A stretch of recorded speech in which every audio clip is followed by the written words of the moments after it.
Reporters Without Borders RSF is alarmed by Russia's quid pro quo response to the U.S. government's decision to make the Kremlin-funded TV channel RT register as a foreign agent in order to continue broadcasting in the United States.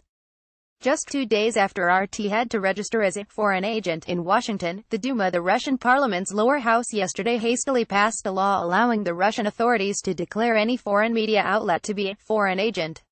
The only criteria specified are foreign funding or being registered in another country. This will give the authorities enormous leeway when interpreting the law, which now only needs to be rubber-stamped by the upper house and signed by President Vladimir Putin in order to take effect. The law's extremely vague provisions open the way to selective, arbitrary and highly political application and, at a time of unprecedented pressure on the media, are liable to make it even harder for Russian citizens to get access to freely reported news, said Johan Bihr, the head of RSF's Eastern Europe and Central Asia desk. Condemn this foreign response, as media freedom will be its only victim.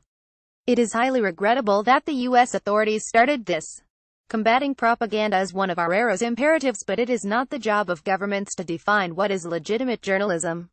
Under the law adopted yesterday, the draconian provisions that have applied to foreign-funded NGOs since 2012 will be extended to foreign media, which will have to put the ignominious foreign agent label on everything they publish or broadcast, and will have to provide a detailed accounting of their financial situation. NGOs that do not comply with the 2012 legislation are exposed to astronomical fines that have forced dozens to close. Used as a heavy weapon against civil society, its victims have included Russia's leading media support NGOs.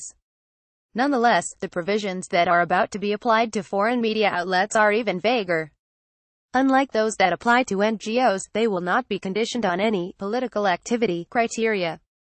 According to legislators, the Justice Ministry will decide on a case-by-case basis how the law is applied. At this stage, one can only speculate as to its first targets, which could include such leading public broadcasters as Radio Free Europe, Radio Liberty, the BBC and Deutsche Welle. Russian exile media may also be targeted. In Washington, it was TR Productions LLC, the company that produces RT's programming in the United States, that filed an application on the 13th of November to be added to the U.S. Justice Department's register of foreign agents. Russia is ranked 148th out of 180 countries in RSF's 2017 World Press Freedom Index.